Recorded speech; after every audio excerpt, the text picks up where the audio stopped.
Hello everyone, this is Mohammad Danish from ambitious tutorial.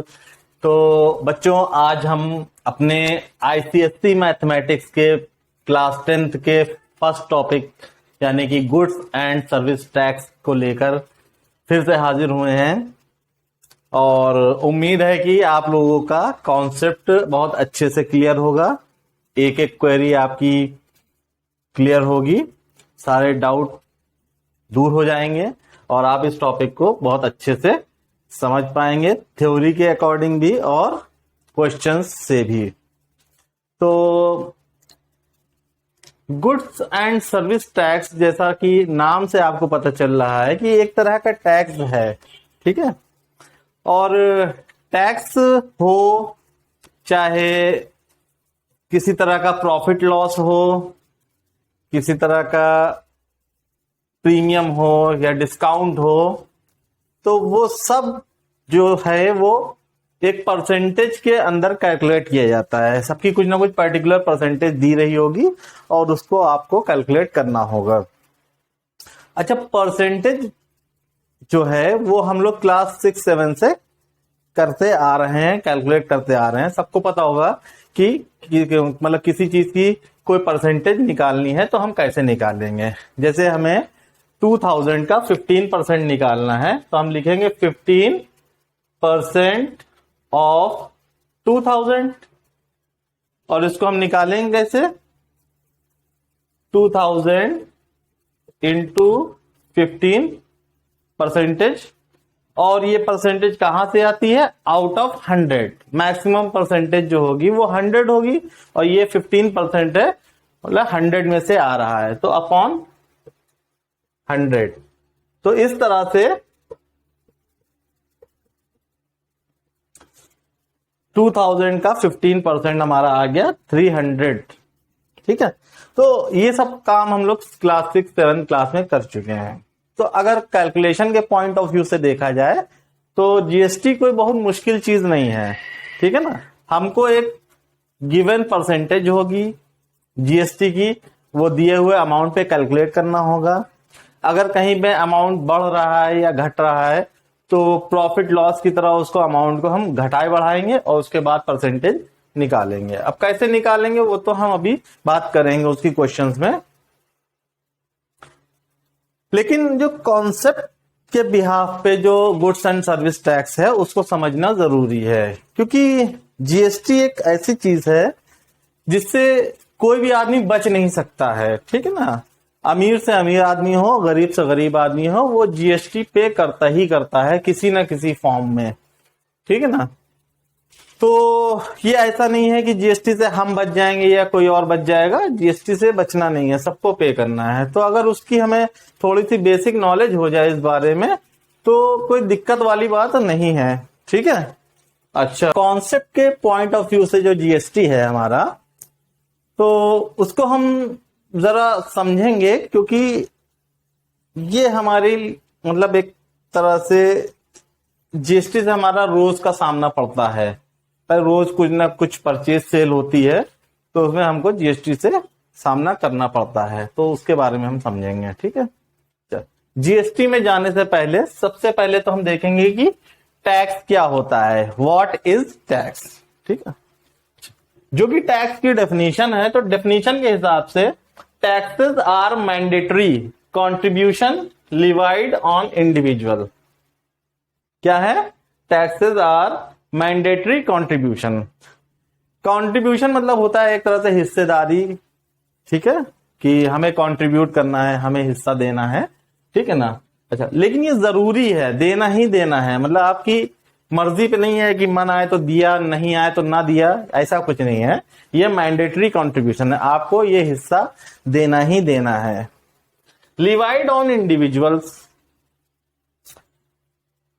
इंसानों पे, लोगों पे, इंस्टीट्यूशंस पे ये मैंडेटरी कंट्रीब्यूशन लगाया गया है, ठीक है ना। कोई इंडिविजुअल आदमी है उसको भी देना है, कोई इंस्टीट्यूशन है, कोई फर्म है उसको भी देना है, सबको देना है, ठीक है। क्यों देना है इसकी भी अभी बात करेंगे। बाय द गवर्नमेंट, किसने लगाया है, गवर्नमेंट ने लगाया है। In order to complete government activities, government की एक्टिविटीज को कंप्लीट करने के लिए। बहुत सारी गवर्नमेंट एक्टिविटीज होती हैं जिसके लिए पैसे की जरूरत पड़ती है, फंडिंग की जरूरत पड़ती है। उसके लिए गवर्नमेंट हमसे हमारे ऊपर टैक्स लगाती है इन the form of mandatory contribution, ठीक है ना। अच्छा, अब जैसे हम अभी डेमोक्रेसी में रह रहे हैं, ठीक है ना, तो और इंडियन गवर्नमेंट हमारे ऊपर रूल कर रही है, पूरी कंट्री पे रूल कर रही है हमारी। तो गवर्नमेंट से हमारी बहुत सारी एक्सपेक्टेशंस होती हैं। हम गवर्नमेंट से अपना ओवरऑल डेवलपमेंट चाहते हैं। हम चाहते हैं कि हम जिस जगह पे रह रहे हैं वहाँ पे सड़कें भी अच्छी हों, वहाँ का ट्रांसपोर्टेशन सिस्टम भी अच्छा हो, वहाँ पे बिजली की सप्लाई भी अच्छी हो, वहाँ पे पानी की भी सप्लाई हो, वहाँ पर आसपास में साफ़ सफाई भी हो, वहाँ पे कुछ दूरी पे पार्क्स भी हों, ठीक है ना। इसके अलावा भी एजुकेशन सिस्टम के लिए हमें स्कूल्स की ज़रूरत होती है, ठीक है। हमें जिस एरिया में रह रहे होते हैं हमें वहाँ पे सिक्योरिटी भी चाहिए रहती है, ठीक है ना। सिक्योरिटी इन द मीन्स मतलब कोई इस तरह की जगह ना हो जैसे कुछ जगहें होती हैं वहाँ आए दिन चोरी होती रहती है, आए दिन लूटामारी होती रहती है, कोई किसी का मर्डर कर देता है। तो ऐसी सोसाइटी में कोई भी रहना नहीं चाहता है, या ऐसी सराउंडिंग में कोई भी रहना नहीं चाहता है। तो हम चाहते हैं कि हम एक सेफ जोन में रहें, ठीक है। और ये सब हम अपनी गवर्नमेंट से एक्सपेक्ट करते हैं। तो खाली एक्सपेक्ट करने से तो कुछ होगा नहीं, ठीक है ना। उसके लिए हमको क्या करना पड़ेगा कि भाई गवर्नमेंट को कुछ कंट्रीब्यूट भी करना पड़ेगा, ठीक है। तो इन सब कामों के लिए, हमारे ओवरऑल डेवलपमेंट के लिए गवर्नमेंट को फंड की ज़रूरत पड़ती है। और वो फंड गवर्नमेंट हमसे कहाँ से वसूलेगी? In the form of taxes. तो अब हम बात करते हैं डायरेक्ट टैक्सेस की, ठीक है बेटा। जो डायरेक्ट टैक्सेस होते हैं वो क्या होते हैं? Levied on the income of individual और ऑर्गेनाइजेशन, ठीक है। कोई भी इंसान होता है या कोई भी ऑर्गेनाइजेशन होती है, कोई शॉप है, कोई इंडस्ट्री है, कोई फैक्ट्री है, ठीक है, किसी भी तरह का कोई बिजनेस है, तो वो जो इनकम जनरेट करते हैं उनकी इनकम पे जो लगने वाला टैक्स होता है, इनकम टैक्स, ठीक है ना, वो हमारा डायरेक्ट टैक्स की कैटेगरी में आता है। They include income tax and corporate tax, ठीक है। तो ये डायरेक्ट टैक्स जो है ये लोगों की सीधे इनकम पे लगाया जाता है टैक्स। अब मान लीजिए कि जैसे कोई एक आदमी है जिसकी जॉब है, गवर्नमेंट जॉब है या प्राइवेट जॉब है, कैसी भी जॉब है वो जॉब कर रहा है, ठीक है, तो उसे सैलरी पेड होगी। अच्छा, तो एक गवर्नमेंट क्या करती है, एक लिमिट तय कर देती है, ठीक है ना, एक लेयर डिक्लेयर कर देती है कि अगर आप इससे नीचे इनकम जनरेट कर रहे हैं तो आपको इनकम टैक्स नहीं देना है, ठीक है ना। क्योंकि वो इतनी कम लिमिट होती है कि उसमें आदमी अपना ही खाना खर्चा पूरा कर ले, वही बहुत है, ठीक है ना। गवर्नमेंट को टैक्स बेचारा क्या देगा, मतलब वो उतनी अच्छी कंडीशन वाली लेयर नहीं होती है। लेकिन जो ऑफिशियल्स हैं जिनकी सैलरी बहुत ज्यादा है, ठीक है, डॉक्टर्स हैं, हमारे इंजीनियर्स हैं, और भी जो हाईली पेड पर्सन्स हैं, ठीक है, तो उनसे क्या करती है, उनसे गवर्नमेंट कंट्रीब्यूशन मांगती है, क्योंकि वो उस लेयर के ऊपर जा चुके होते हैं। जो लिमिट गवर्नमेंट ने तय की होती है वो उसके ऊपर जा चुके होते हैं। तो उनसे फिर गवर्नमेंट डिसाइड करती है कि हाँ भाई तुम अपनी इनकम का इतना परसेंट दोगे, तुम अपनी इनकम का इतना परसेंट दोगे। उसमें भी मतलब कई कंडीशंस होती हैं, ठीक है ना। कुछ लोग होते हैं कि उस जो पर्टिकुलर लेयर गवर्नमेंट ने तय की होती है उसके बहुत ज्यादा ही ऊपर होते हैं, ठीक है, बिलियंस में, करोड़ में अपनी इनकम जनरेट कर रहे होते हैं मंथली। हैं बहुत से ऐसे लोग जो इतनी इनकम जनरेट करते हैं, तो उनका फिर अलग सीन होता है, ठीक है। अच्छा, और दूसरे जैसे कोई जॉब नहीं कर रहा है, ठीक है, वो अपना बिजनेस रन करा रहा है, कोई इंडस्ट्री रन करा रहा है, या कोई फैक्ट्री रन करा रहा है, या कोई छोटी सी एक शॉप ही चला रहा है, तो ऐसे लोगों की कोई सैलरी तो होती नहीं है, कोई वैसे मतलब पर्टिकुलर इनकम तो होती नहीं है। इन लोग क्या प्रॉफिट पे काम करते हैं भाई, सामान खरीद के लाते हैं या कोई सामान का प्रोडक्शन करते हैं, उसको मार्केट में बेचते हैं, रॉ मटेरियल परचेज करके ला रहे हैं, प्रोडक्ट हमारा मार्केट में जा रहा है, तो उसके बीच का जो मार्जिन होता है वो उनका प्रॉफिट होता है, तो ये लोग प्रॉफिट अर्न करते हैं, ठीक है ना। तो गवर्नमेंट कहती है कि तुम जॉब नहीं कर रहे हो, ठीक है ना, तुम अपना बिजनेस रन कर रहे हो, तो जब अपना बिजनेस रन कर रहे हो तो वहां पे भी तुम प्रॉफिट तो अर्न कर ही रहे हो ना, तो अब तुम प्रॉफिट पे टैक्स दोगे। अच्छा, सेम कंडीशन उनकी भी होती है, उनके लिए भी एक उन्हीं ने गवर्नमेंट ने लिमिट तय कर रखी है कि अगर आप इतना प्रॉफिट अर्न करते हो, इससे नीचे तो आपको टैक्स नहीं देना है, और बाकी अगर आप इसके ऊपर जाते हो तो आपको फिर टैक्स देना पड़ेगा, ठीक है।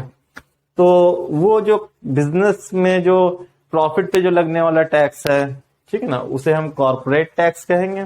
और जो सैलरीड पर्सन होते हैं, जॉब वाले होते हैं, उनकी जो इनकम होती है, मंथली इनकम या एनुअल इनकम जो भी होती है, उस पे जो लगने वाला टैक्स है उसे हम इनकम टैक्स कहते हैं। और ये दोनों ही टैक्स हमारी डायरेक्ट टैक्सेस की कैटेगरी में आ रहे हैं, क्योंकि ये गवर्नमेंट हमसे एकदम डायरेक्ट ले रही है, आमने सामने ले रही है, बता के ले रही है कि भाई तुमने इनकम जनरेट की है, हम तुमसे लेंगे टैक्स, ठीक है। तो ये बात हो गई आपके डायरेक्ट टैक्सेस की। उसके बाद हम चलते हैं इनडायरेक्ट टैक्सेस पे। अब जैसा कि यहाँ पे देख रहे हैं आप इनडायरेक्ट टैक्सेस के बारे में, these are taxes which are paid by consumer, ठीक है, और organisations when they buy goods or service or both. ये टैक्स कौन कौन देता है? ये टैक्स देते हैं कंज्यूमर। अब कंज्यूमर कोई भी हो सकता है और किसी चीज का कंजम्पशन कर सकता है, ठीक है ना। कंज्यूमर मतलब कोई भी चीज को कंज्यूम करने वाला, कोई भी चीज खरीदने वाला, इस्तेमाल करने वाला, उसको कंज्यूमर हम कहेंगे, ठीक है ना। जैसे हम लोग डेली कुछ ना कुछ खरीदते होंगे अपने जरूरत का सामान जो है, ठीक है ना। कभी कोई पेट्रोल पड़ा रहा है तो पेट्रोल का कंज्यूमर है, कोई आटा लेने गया है तो वो आटे कंज्यूमर है। तो इस तरह से सब अपनी अपनी जगह पे कंज्यूमर है, सब कुछ ना कुछ कंज्यूम कर रहे हैं, ठीक है। तो अब उस कंजम्पशन पे आपको, आप चूंकि कंज्यूम कर रहे हैं तो उस पर भी आपको टैक्स देना पड़ेगा, ठीक है ना। या आप किसी चीज की सर्विस ले रहे हैं, कोई चीज कंज्यूम कर रहे हैं, ठीक है, तो उस पर भी टैक्स देना, या कोई चीज की आप सर्विस ले रहे हैं तो उसको भी आपको टैक्स देना, सर्विस का भी टैक्स देना है, ठीक है ना। जैसे सिनेमा हॉल्स वगैरह में हम मूवी देखने जाते हैं, वहां चीज हम कुछ कंज्यूम करने तो जा नहीं रहे, वहां पे कुछ खाने पीने या कुछ लेने तो जा नहीं रहे, वहां पे हम क्या करने जा रहे हैं? वहां पे एंटरटेनमेंट करने जा रहे हैं, ठीक है ना। 3 घंटा बैठ के मूवी देखेंगे, मौज काटेंगे बिंदास एकदम। तो वो क्या है? वो वहां पे सर्विस दे रहे हैं, ठीक है ना, आपको एंटरटेनमेंट की सर्विस दे रहे हैं। तब आप सर्विस लेने गए हो तो सर्विस भी फ्री में नहीं मिलेगी, ठीक है। सर्विस का जो चार्ज है आपको वो देना पड़ेगा, प्लस आपको सर्विस पे भी टैक्स देना पड़ेगा, ठीक है ना। क्योंकि देखिए कोई भी हो, चाहे आपको किसी चीज की कंजम्पशन कराया जा रहा हो या आपको किसी चीज की सर्विस दी जा रही हो, ठीक है ना, तो वो सब बिल्ट अप करने में, ठीक है ना कहीं गवर्नमेंट का रोल रहा है, तो गवर्नमेंट उस चीज का चार्ज लेती है। आपने इतना बड़ा सिनेमा हॉल खड़ा कर लिया तो बिना गवर्नमेंट के सपोर्ट के तो खड़ा किया नहीं है। गवर्नमेंट ने आपके उस सिनेमा हॉल तक रोडें पहुंचाई हैं, गवर्नमेंट ने आपको सिनेमा हॉल तक लाइट पहुंचाई है, गवर्नमेंट ने आपको सिनेमा हॉल तक पानी पहुंचाया है, गवर्नमेंट ने आपको सिनेमा हॉल तक सिक्योरिटी पहुंचाई है। तो एक एक चीज तो गवर्नमेंट ने आपके डोर स्टेप पे लाके छोड़ी है ना, तो उसका भी आपको गवर्नमेंट को अब देना पड़ेगा, ठीक है। तो आप चाहे कोई चीज कंज्यूम करें, चाहे आप किसी चीज की सर्विस लें, तो उस पर भी आपको टैक्स देना पड़ेगा। ये टैक्सेस क्या होते हैं? ये इसका तो होता है कि साल के आखिर में हिसाब होता है डायरेक्ट टैक्सेस का, ठीक है ना। ITR फाइल किया जाता है, इनकम टैक्स रिटर्न, ठीक है ना। तो पूरा एनुअल इनकम का आपका ब्यौरा उसमें लग के जाता है, ठीक है ना। क्या प्रॉफिट गेन किया या कितनी सैलरी पाई, तो उस हिसाब से आपका आईटीआर फाइल होता है और उसके साल के एंड में, ठीक है ना, बता के डायरेक्ट टैक्स आपसे लिया जा रहा है। इसका क्या सीन है, ये at the time of purchase ही आपसे ले लिया जाता है। आपने 5 रुपए के लेस खरीदे, टैक्स कट गया, ठीक है ना। अब आपको उसका हिसाब नहीं रखना साल भर का कि हाँ भाई हमने इतने चिप्स खाए थे, इतने बिस्किट खाए थे, तो हम साल के आखिर में बैठ के हिसाब कर रहे हैं, उसके बाद हम टैक्स फाइल कर रहे हैं। ये सब आप इस सब परेशानियों से आप बच जाते हैं यहाँ पे। ना ही आपको किसी से कंसल्ट करना है टैक्स के बारे में, जैसे यहाँ पे आपको टैक्स कंसल्टेंट के थ्रू ये सब काम कराने पड़ते हैं, तो यहाँ पे आपसे गवर्नमेंट सीधे परचेजिंग के टाइम पे ही उसी कॉस्ट प्राइस में जो भी उसकी एमआरपी है उसी में गवर्नमेंट आपसे टैक्स भी लिए ले रही है। तो ये कहलाते हैं इनडायरेक्ट टैक्सेस, जो कि हमारी जेब से पता चल जाते हैं, हमारी जेब से चले भी जाते हैं और हमको पता भी नहीं लगता, वो उसी में इंक्लूड होते हैं, एमआरपी में ही इंक्लूड होते हैं। ये क्या, ये हमें अलग से देना पड़ता है, ठीक है ना, और पूरा लिखा पढ़ी के साथ देना पड़ता है। अच्छा, तो इनडायरेक्ट टैक्सेस की कैटेगरी में आपके वैट आता है, वैल्यू एडेड टैक्स। ये जीएसटी से पहले का सिस्टम है, जब जीएसटी नहीं थी तो वैट ही चलता था, वैल्यू एडेड टैक्स चलता था, ठीक है ना। उससे पहले सेल टैक्स चलता था, उसके बाद में ये आया था, वैल्यू एडेड टैक्स आया था। अब करंट सिस्टम जो हमारा चल रहा है वो जीएसटी चल रहा है। तो वैट और जीएसटी दोनों ही इनडायरेक्ट टैक्सेस में आते हैं। इसके अलावा कस्टम ड्यूटी भी इसमें आता है। तो अब हम अपने मेन टॉपिक पे आते हैं, जीएसटी पे है, गुड्स एंड सर्विस टैक्स पे। अच्छा, जैसे यहाँ पे देख रहे हैं, tax levied on purchasing of goods और हैविंग एनी सर्विस, ठीक है। अगर आप किसी तरह का कोई भी सामान खरीदते हैं तो उस पे जो आपको टैक्स देना पड़ता है, या कोई सर्विस लेने पे जो टैक्स देना पड़ता है, वो आपका गुड्स और सर्विस टैक्स की कैटेगरी में लाई करता है। It will be implemented at every step of value creation, ठीक है। मतलब हर जगह जहां पे वैल्यू क्रिएट हो रही होगी, ठीक है ना, कोई नई वैल्यू क्रिएट हो रही होगी, तो वहां पे आपको ये टैक्स देना पड़ेगा। ये नहीं कि एक बार दे दिया और छुट्टी पा गए, नहीं, हर स्टेप पे जहां जहां वैल्यू क्रिएट होगी, जैसे कि वैट का कॉन्सेप्ट था, वैल्यू एडेड टैक्स का, कि जहां जहां वैल्यू ऐड हो रही थी वहां वहां पे आपको टैक्स देना पड़ रहा था। उसी तरह से यहाँ पे जीएसटी का भी कॉन्सेप्ट है कि वैल्यू क्रिएशन के टाइम पे आपको टैक्स देना पड़ेगा। जैसे खाली गेहूं है, मान लिए कि 17-18 रुपए किलो गेहूं है, ठीक है ना, तो उस पे मान लिए कि कुछ टैक्स लग रहा है, जीएसटी लग रहा है, ठीक है ना। अच्छा, तो अब गेहूं की कॉस्ट के हिसाब से गेहूं पे टैक्स लगेगा, और उस गेहूं को अगर हम पीस के आटे में कन्वर्ट कर दें, जो कि 28-30 रुपए किलो बिक रहा है, तो अब क्या हुआ, जो 18-20 वाला किलो वाला जो गेहूं था उसको हमने पीस के और उसकी हमने क्या की, वैल्यू क्रिएट कर दिया, वो जो आटा बन गया तो वो 28-30 रुपए किलो बिक रहा है, ठीक है ना। तो यहाँ पे इतने हिस्से में जो वैल्यू क्रिएट हुई है, ठीक है, तो वहां पे भी आपको टैक्स देना पड़ेगा, ठीक है। जैसे फॉर एग्जांपल कि हम गेहूं खरीद के लाए, तो हमने जो गेहूं की कॉस्ट प्राइस होगी उस पे जीएसटी दिया होगा, ठीक है। अच्छा, तो वो तो जीएसटी हमने दिया है गेहूं के कंजम्पशन पे, ठीक है ना, क्योंकि हमने गेहूं कंज्यूम किया है। कंज्यूम का मतलब ये नहीं हुआ कि तुरंत खा लो, नहीं, ले लिया, कंज्यूम कर लिया। अब वो कब यूज करेंगे वो उसकी बात अलग है, ठीक है ना। तो गेहूं हमने लिया, तो उसको हमने कंज्यूम किया गेहूं को, तो हमने उसकी कॉस्ट प्राइस पे क्या किया कि जीएसटी पे कर दी। अच्छा, अब हमारी यहाँ पे चक्की थी, मिल लगी थी, हमने क्या किया, उस गेहूं को लाके पीस लिया और पीस के आटा बना लिया, और उस आटे को हम अपनी दुकान से 30 रुपए किलो में बेच रहे हैं। तो हम यहाँ क्या कर रहे हैं, यहाँ पे वैल्यू क्रिएट कर रहे हैं।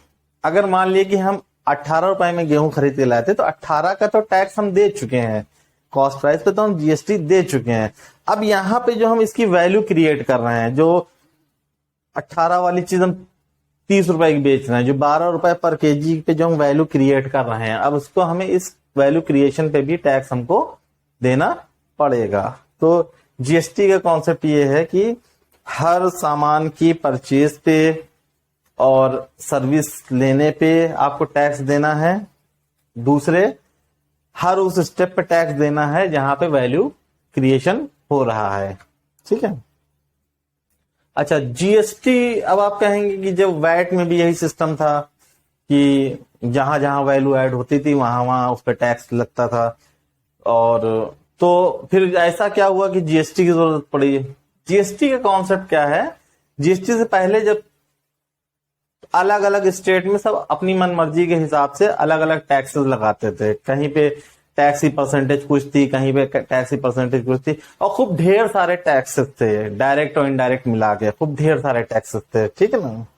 तो जीएसटी लाने का कॉन्सेप्ट एक ये भी रहा कि पूरी कंट्री में हमारा एक सिमिलैरिटी आ जाए, कि वन नेशन वन टैक्स का भी कॉन्सेप्ट था, जैसा कि उनका स्लोगन है जीएसटी का कि वन नेशन वन टैक्स। जब नेशन एक है तो टैक्स भी एक ही लगे, ये नहीं कि गुजरात में अलग लग रहा है, पंजाब में अलग लग रहा है, तमिलनाडु में अलग लग रहा है। ठीक है ना, ऐसा नहीं होना चाहिए। सब जगह एक स्लैब उन्होंने बता दी है और हर स्टेट में उसी स्लैब के अंडर जीएसटी चार्ज किया जाएगा। अब कोई मनमानी अपनी नहीं कर पाएगा। ठीक है ना। और दूसरा ये कि इतने ढेर सारे जो टैक्स थे वो सब समेट के काहे में आ गए, एक ही में आ गए। ठीक है ना। अब ये नहीं है कि सर्विस का अलग देना है, गुड्स, ये गुड्स है तो उसका अलग दे रहे हैं, वो गुड्स है तो उसका अलग दे रहा है, ऐसा नहीं है। अब सब जो है एक ही में आ गया है। तो दो जरूरी चीजें थी, एक तो टैक्स का जो है एक सिमिलैरिटी हो जाए पूरी कंट्री में, ऑल ओवर कंट्री में, कि एक ही टैक्स लगे, और दूसरे की ये ढेर सारे टैक्स खत्म होके एक सिंपल सा टैक्स हो जाए। ठीक है। तो ये जीएसटी का कॉन्सेप्ट रहा है। अब सर्विस का तो आप समझ गए कि भाई हम कहीं सिनेमा देखने गए हैं तो वो सिनेमा वाला हमको सर्विस दे रहा है, तो हमने उसकी सर्विस पे उसको टैक्स दे दिया। ठीक है, तो ये सर्विस टैक्स हो गया। अच्छा, कहीं हम कुछ परचेज करने गए तो वहां हमने गुड्स कंज्यूम किया है, तो उस गुड्स की परचेजिंग पे हम उसको टैक्स दे रहे हैं, ये गुड्स टैक्स का टैक्स हो गया। अच्छा, जैसे मान लिए कि कहीं हम रेस्टोरेंट गए हैं, ठीक है ना। अच्छा, तो अब रेस्टोरेंट में क्या कर रहे हैं, हम दोनों काम कर रहे हैं। ठीक है ना। एक तो हम उसका गुड्स भी ले रहे हैं और सर्विस भी ले रहे हैं। ठीक है ना। अच्छा, तो वो, लेकिन अभी वहां पे हमको क्या करना है, अभी हमें उसका सिर्फ सर्विस टैक्स देना है। ठीक है ना। क्योंकि गुड्स का क्या है कि गुड्स की जो कॉस्ट प्राइस है, पहली चीज तो वो खुला फूड है। ठीक है ना, कोई पैक्ड फूड नहीं है जो उसकी एमआरपी का क्लेरिफिकेशन हो या ना हो। ठीक है ना, तो वहां पे उसका मामला जो है, खैर। तो अब अगर हम सेल्स की बात करें तो दो तरह की सेल्स हमको हमारी कंट्री में देखने को मिलती हैं। एक सेल हमारी होती है इंट्रा स्टेट सेल, ठीक है ना, और दूसरी होती है इंटर स्टेट सेल होती है। ठीक है। एक ये है कि हम अपने स्टेट के अंदर ही एक शहर से दूसरे शहर सामान पहुंचाएं। जैसे हम लोग लखनऊ में रहते हैं तो यहाँ के मार्केट वाले कानपुर से परचेजिंग कर रहे हैं, यहाँ से सामान भी बहुत सी जगह पे भेजा जाता है। ठीक है ना। तो मतलब कुल मिला के एक शहर से दूसरे शहर में सेम स्टेट में जो ट्रांजैक्शन होता है वो इंटर स्टेट ट्रांजैक्शन होता है। ठीक है ना, सामान का। अच्छा, जब स्टेट चेंज हो जाते हैं, जब एक स्टेट से दूसरे स्टेट सामान भेजना रहता है, जैसे पंजाब टू दिल्ली जा रहा है, दिल्ली टू तमिलनाडु जा रहा है, ठीक ना, या दिल्ली टू यूपी आ रहा है, उत्तर प्रदेश आ रहा है, तो वो सब जो सेल्स होंगी वो काहे में आएंगी, इंटर स्टेट सेल्स में आएंगी। ठीक है। तो जब इंटर स्टेट की सेल होती है तो उस टाइम पे जो जीएसटी लिया जाता है, चार्ज किया जाता है, तो उस जीएसटी के दो इक्वल पार्ट्स कर दिए जाते हैं। पता चला कि कहीं से अगर 5,000 रुपए जीएसटी आया है इंटर स्टेट की सेल में, तो उसके दो हिस्से कर दिए जाते हैं, 2,500 अलग और 2,500 अलग। ये दो हिस्से, एक हिस्सा इसमें से स्टेट को जाता है SGST, state goods and service tax, और दूसरा हिस्सा जाता है हमारे सेंटर को, central goods and service tax. ठीक है ना। तो इंट्रा स्टेट जितनी भी सेल होती है उसमें जो भी GST आता है, ठीक है ना, तो उस GST के दो बराबर हिस्से होते हैं, आधा हिस्सा स्टेट को जाता है और आधा हिस्सा सेंटर को जाता है। इसको हम परसेंटेज के पॉइंट ऑफ व्यू से भी देख सकते हैं कि अगर टोटल GST रेट 12% है और सेल जो हो रही है वो हमारी इंट्रा स्टेट सेल हो रही है, तो 12 का आधा 6% GST जो है वो स्टेट को जाएगी और बाकी 6% जो है वो सेंटर को जाएगी। तो इस तरह से इंट्रा स्टेट सेल्स का काम जो है चलता है।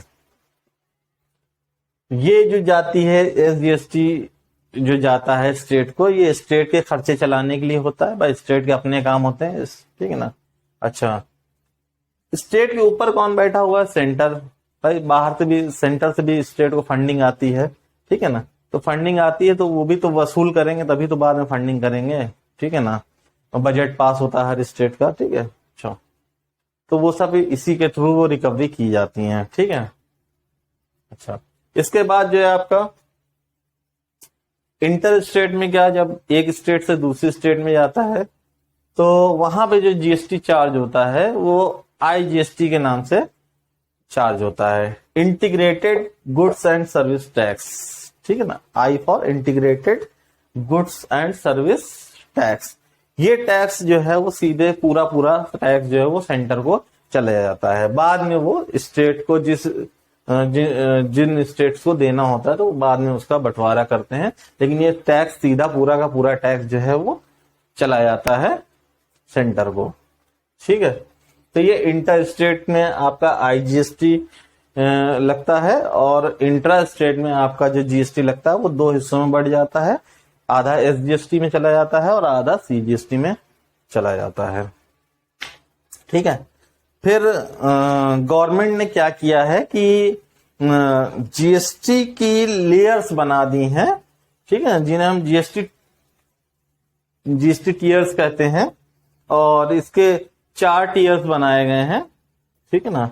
और GST levied on multiple rates from 0% to 28%।